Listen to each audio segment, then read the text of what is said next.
अस्सलाम वालेकुम friends, welcome back to my channel Laiba health tips. Friends, आज मैं आप लोगों के साथ गिरते बालों को रोकने और बालों को लंबा घना बनाने के लिए एक आसान घरेलू मास्क शेयर करने जा रही हूँ। फ्रेंड्स, सर्दियों में अक्सर बाल बहुत ज़्यादा झड़ते हैं और खुश्क होते हैं।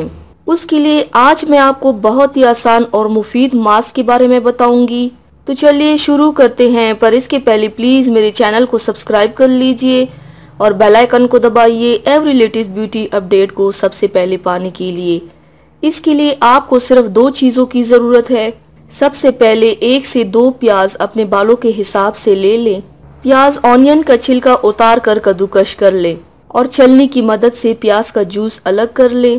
प्याज की जूस में 2 चम्मच जैतून का तेल या नारियल का तेल डाल दें। अब इन दोनों को अच्छी तरह से मिक्स कर लें। मिक्स करने के बाद इसे बालों की जड़ों में लगाएं और हल्के हाथों से मसाज करें। 2 घंटे के बाद बालों को शैम्पू से धो लें। प्याज की बदबू खत्म करने के लिए आप पानी में नींबू का रस निचोड़कर उससे बालों को धो लें। प्याज का जूस बालों को गिरने से रोकने और तेजी से लंबा घना बनाने के लिए बहुत मुफीद है। तो व्यूवर्स, थैंक्स फॉर वॉचिंग। मेरी वीडियो को लाइक और शेयर ज़रूर कीजिएगा। मिलते हैं एक और नई वीडियो में, तब तक के लिए अल्लाह हाफिज़।